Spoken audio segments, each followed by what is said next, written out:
예수님 고향이 어딘지 아세요? 예수님의 고향 이스라엘. 그렇죠. 역시 최근에 배운 사람들이 잘 압니다. 베들레헴. 예. 이 베들레헴이 두 개의 뜻으로 불려지고 있습니다. 히브리 사람들, 이스라엘 사람들이 베들레헴이라고 말하는 베들레헴이 있고요. 지금 베들레헴은요, 팔레스틴 자치구 안에 들어가 있어요. 팔레스틴 사람들, 아랍어로 불리는 베들레헴의 의미가, 발음은 비슷한데 의미가 다릅니다. 여러분, 아랍어로 베들레헴은 무슨 뜻이냐면요, 고깃집이에요. 왠지 좀 신성한 도시니까 신성한 의미가 있을 것 같은데 생활형 이름입니다. 우리도 옛날 지명들을 보면 뭐 거기가 옛날에 뭐가 많이 생산되었다라는 것을 알 수 있잖아요.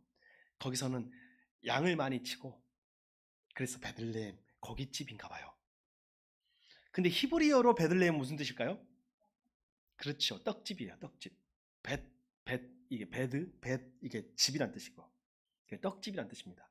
우리로 말하면 방앗간이 있는 곳입니다. 물레방앗간이나 이렇게 방앗간이 있는 곳이나 마찬가지입니다. 근데 거기는 농사도 잘 됐나 봐요. 옛날부터 먹거리가 풍성했는데, 참 아이러니하게도 아랍어하고 히브리어는요, 같은 어족이고 친족 관계에 있습니다. 아브라함의 후손들이에요. 근데 같은 지명도 아직도 다르게 부르고 있다. 좀 낯설죠. 해마다 성탄절이 되면 베들레헴에는 화려한 성탄 행사가 일어납니다. 거기는 예수 탄생 기념교회라는 우리 기독교에서 기념을 할 만한 교회들이 있고, 수많은 기독교 종파들이 거기에 아예 상주하고, 거기 성직자들이 있어요. 구교, 신교 할 것 없이, 뭐 천주교, 정교회 할 것 없이 말입니다. 근데 올해는요, 성탄 트리 불을 밝히지 않았다고 합니다. 그리고 퍼레이드도 하지 않고 캐롤도 부르지 않았다고 합니다. 왜 그럴까요? 그럼요. 베들레헴하고 가까운 가자지구, 그리고 서한지구, 여기는 전부 다 팔레스타인 자치구이기도 한데 생각보다 거기에 기독교인들이 많이 또 살거든요. 그래서 누군가는 옆에서 가자지구에서는 2만 명 이상의 민간인이 죽었어요. 몇 달 사이에. 엄청난 숫자죠. 2만 명 이상의 사상자가 났는데 여기서 축하의 불꽃을 태울 수 없다 해가지고 올해는 모두 잠잠하기로 했다고 합니다. 우리나라도 참 전쟁터에 그런 관련된 이야기가 있어요. 여러분 혹시 영화도 만들어졌는데 장진호 전투에 대한 영화가 우리나라에도 최근에 만들어졌던 걸로 기억합니다. 제가 보지는 않았는데 6.25의 시절에 11월 달과 12월 달에 가장 추운 때잖아요. 그때 우리나라에서 장진호 전투라는 전투가 있어요. 개마고원 들어봤어요? 개마고원? 개마고원 저 북쪽에 백두산 그 옆에 가면 개마고원이라고 있는데 어마어마하게 추운 곳이거든요. 미군이 역사상 가장 큰 고통을 입었던 그런 전쟁입니다. 거기 장진호라는 호수가 있어요. 근데 이 개마고원 이 장진호 전투는요, 이기는 전투가 아니라 후퇴 작전이었어요. 왜냐하면 우리나라가 인천 상륙 작전 이후에 북한 거의 압록강 두만강까지 밀고 올라갔잖아요. 그때 북한에서 인민군이, 그쵸, 중공군이 대거 인해 전술로 참여를 해가지고 갑자기 미군과 연합군이 열세에 몰려서 후퇴해야만 하는 상황이 처했는데 가장 큰 적은 중공군이 아니라 추위였어요. 그때 동사하고 얼어 죽은 사람이 너무 많았어요. 그래서 탈출해서, 여러분 혹시 들어보셨어요? 함흥 그 철수작전 들어봤어요? 함흥 안 들어봤어요? 그 문재인 대통령 아버지가 함흥 출신이라 해가지고 뭐 왔다고 뭐 그런 말도 들어봤잖아요. 함흥부두. 그 함흥까지 철수하는 작전, 그것이 장진호 전투의 작전이었어요. 근데 너무너무 힘들고 어려워가지고요, 이제 박격포탄이 다 떨어질 위기에 처했다고 합니다. 미군이, 연합군이. 그래서 후방에 있는 지원 부대에 박격포 포탄을 보내달라는 무전을 칩니다. 무전을 치는데 박격포를 보내주세요라고 하면 중공군도 들을까 안 들을까요? 듣지요. 그러면 쟤네가 지금 포탄이 떨어졌구나. 지금 빨리 공격해야지. 이러니까 자기들끼리만 사용하는 은어를 씁니다. 그 미국의 투시롤이라는 캔디, 사탕류, 캔디류의 이렇게 길쭉한 약간 이렇게 길쭉해 가지고 비슷한 모양의 포탄하고 비슷한 모양의 그게 있어가지고 군인들끼리는 다 통한대요. 그래서 캐시롤을 빨리 좀 보내달라, 빨리 먹고 싶다 이렇게 무전을 쳤는데 뒤에서 캐시롤을 보내달라고 하면 박격포 포탄을 보냈어야 되는데 진짜 사탕을 보냈다고 합니다. 그래서 난감한 상황이 벌어진 거예요. 이 긴급한 전쟁 상황에서. 근데 놀랍게도요, 이 캐시롤을 사탕의 힘은 참으로 놀라운 위력을 발휘했습니다. 당시에 보급품을 먹고 배탈 난 사람이 너무 많았어요. 그런데 이 사탕이나 이런 건 잘 안 상하잖아요. 그걸 먹고 사람들이, 여러분 알죠? 힘들 때 갑자기 단 거 먹으면 눈이 푹 뜨잖아요. 열량 섭취가 돼가지고 사람들이 그 배탈로부터 극복하고 열량을 섭취해가지고 비상식량 역할을 하게 된 거예요. 그리고 그것이 엿처럼 늘어나가지고 달라붙거든요. 이렇게 캔디처럼. 그래서 연료통이 고장나거나 추우니까 그런 데 보면 그것을 이렇게 붙여가지고 녹여가지고 비상으로 사용해가지고 그 캐시롤이 사실 박격포 이상의 효과를 발휘한 전투이기도 했다고 합니다. 의외의 평화지요. 이 캐시롤은요, 박격포탄이 줄 수 없는 의외의 상황에서 뜻밖의 선물을 준 거예요. 잘 커뮤니케이션이 안 된 결과지만 사실 평화는 이렇게 오는 것 같아요. 박격포로 이길 수 있는 평화가 여러분 세상에는 없습니다. 지금 당장에는 평화를 주는 것 같아도요, 누군가는 그것으로 인해서 고난을 받거든요. 그럼 그 고난 다시 돌아오게 돼 있습니다. 근데 이렇게 뜻밖의 캐시롤 같은 사탕과 캔디가 그 사람들을 살리고 또 기쁨을 주고 음식으로 기쁨을 주고 그것이 비상식량이 되기도 하고 보급품이 되기도 했던 것이죠. 2000년 전에 주님이 오심도 그와 같은 것 같습니다. 사람들은요, 박격포를 기대했어요. 포탄을 기대했습니다. 아주 센 무기가 와가지고 한 방에 핵폭탄 같은 거에 와가지고 로마를 쓸어버리고 세상을 다 정복하고 우리가 다 장악하기를 원했어요. 지금도 우리도 그런 유혹에 쉽게 빠집니다.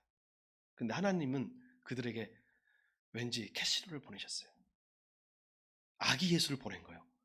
이게 어떻게 핵폭탄이 되겠어요? 어떻게 세상을 정복하겠어요? 근데 그 아기 예수님의 평화가 오히려 더 많은 사람을 살리고 있습니다. 지금도. 강력한 박격포탄은 많은 사람을 죽이지만, 그래서 많은 사람을 죽임으로 일부에게 평화를 주지만 예수님은 당신이 죽으심으로 모든 사람에게 평안을 주시는 방법을 선택하신 것입니다. 오늘 우리가 읽은 그 본문 다음에 목자들이 등장하는데요. 누가복음에 특별히 목자들이 등장합니다. 마태복음에는 동방박사가 등장해요. 누가복음에는 목자들이 등장하는데 이 목자들에게 뜻밖의 선물이 온 거예요. 천사들이 왕도 있고 제사장도 있고 권력자도 있고 재력가도 있는데 그들을 다 찾아가지 않고 가난한 목자들을 찾아가요. 그들에게 하나님의 선물을 전달합니다. 그리고 천군 천사의 찬송을 들려줘요. 어저께 여러분 찬송에 제가 되게 큰 은혜를 받았습니다. 예, 각자 열심히 준비해가지고 하는 그 찬송에 큰 은혜를 받았습니다. 근데 요즘 이렇게 오랜만에 이렇게 고급스럽게 앙상블, 우리 한 학기 앙상블 연주도 들어보니까 그것도 되게 새롭고 감격적이었죠. 근데 여러분 천군 천사가 그렇게 노래한다고 생각해 보세요. 얼마나 감격적인가. 들판의 목자들은 사실은 음악적인 어떤 소양은 부족해도 여러분 원래는 우리가 노래는 못 불러도 듣는 귀는 있잖아요. 아마 놀래 자빠졌을 것입니다. 그리고 나서 예수님이 이 땅에 온 줄 알고 그들에게 복된 소식이 가장 먼저 전해졌어요. 원래 누가 제일 먼저 그 소식을 듣냐면요, 가장 낮은 자들이 먼저 듣습니다. 높은 마음, 교만한 마음을 갖고 있는 사람들은 예수님이 오셨다는 소식을요 가장 늦게 들어있어요. 근데 그것을 심판으로 들어요. 이 소식을 전한 천사들, 당시에 오늘 성경에 보니까 아우구스투스가 로마의 평화를 이야기할 때입니다. 오늘 2장 1절에 등장하는 아우구스투 황제가 정말 대단한 사람이에요. 여러분 혹시 제가 성탄 때만 말하잖아요. 팍스 로마나. 이 팍스 로마나를 실현한 사람이 아우구스투스입니다. 당시에 로마에 가면 그 신전 하나가 야누스 신전이라는 신전이 있는데 전쟁 때에는 항상 문을 열어놓는 습관이 있어요. 전쟁이 승전가를 부르고 딱 군인들이 전쟁이 이기고 돌아오면 문을 닫죠.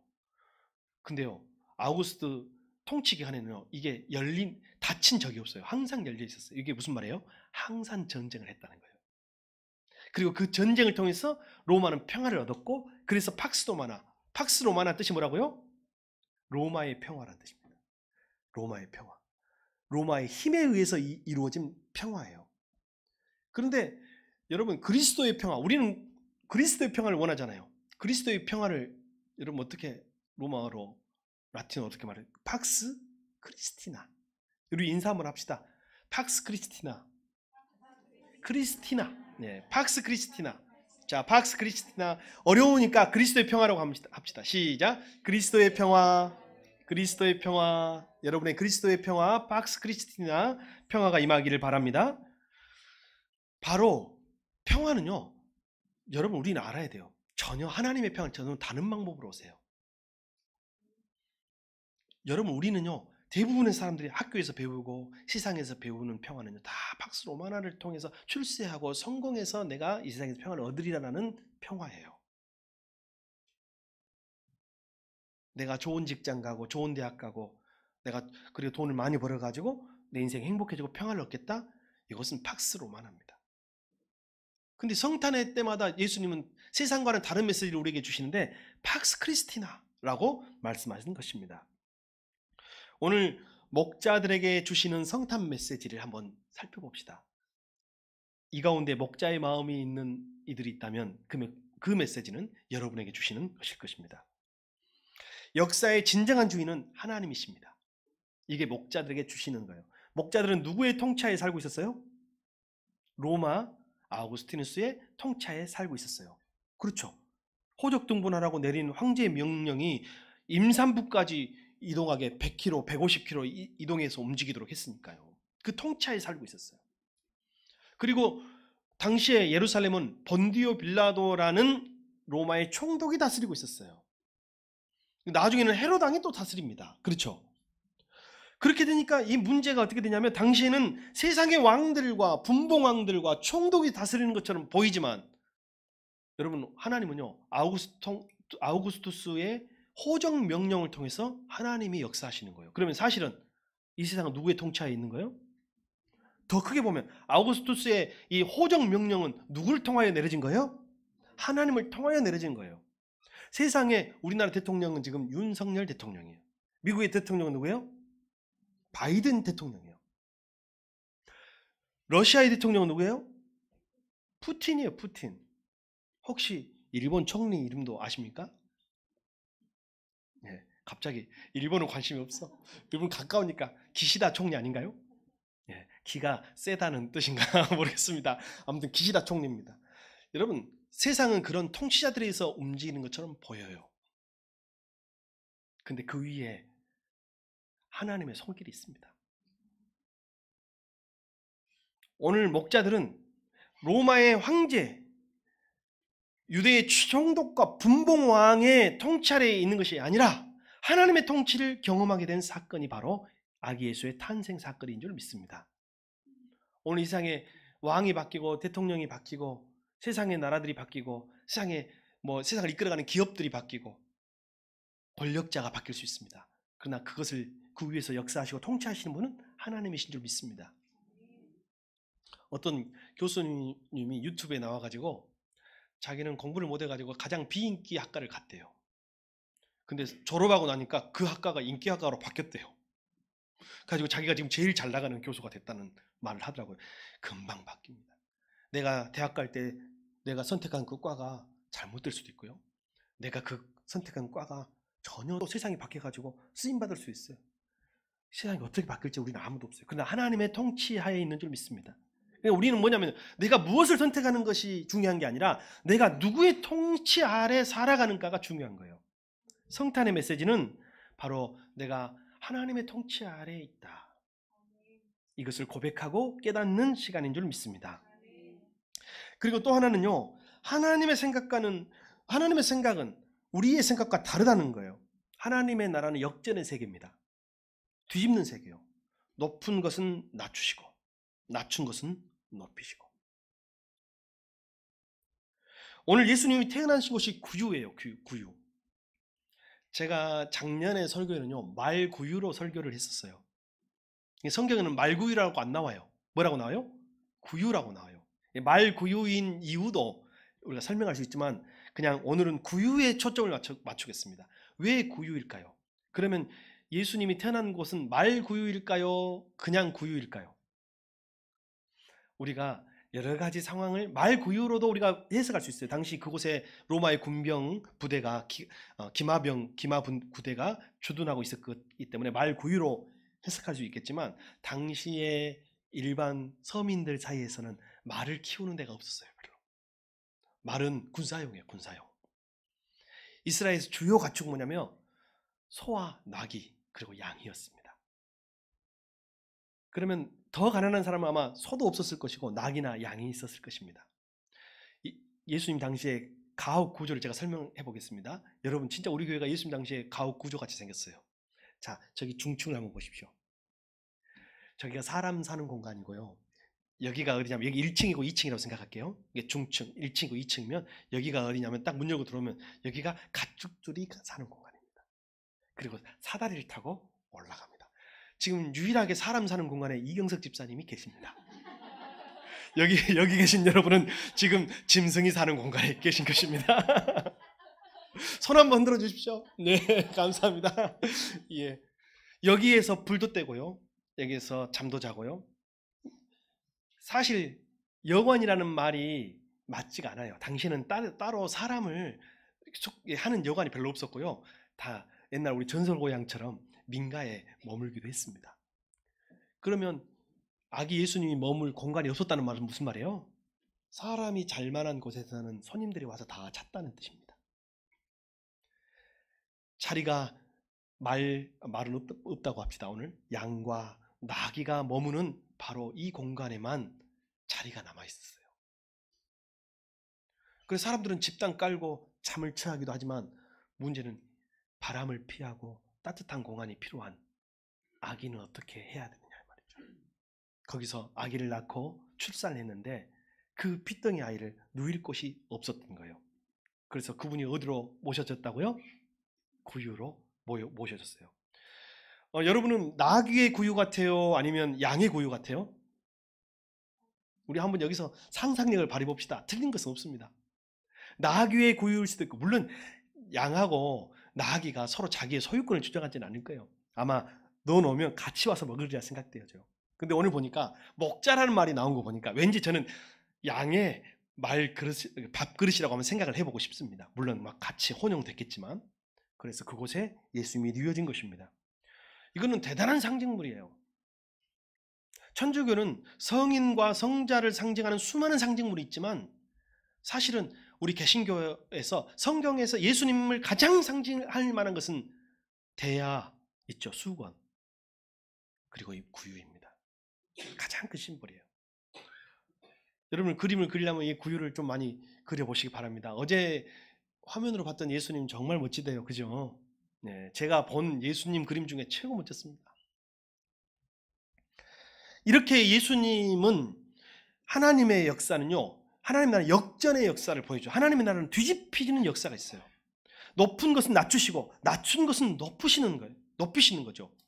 예수님은 왕궁에 오시지 않고 짐승들의 처소에, 그래서 마구간이라고 하는 거예요. 외양간, 마구간에 오셨고, 그리고 요람이 아니라 화려한 요람이 아니라 구유에 오신 것이라는 것입니다. 그리고 하나님은 그것을 통해서 뒤집는데, 오늘 사랑하는 성도 여러분, 주님이 여러분 마음에 임하게 하는 방법은 한 가지밖에 없습니다. 여러분 마음에 다른 왕이 있는 왕궁이 되면 절대로 안 됩니다. 그럼 주님이 여러분 마음속에 임할 수가 없어요.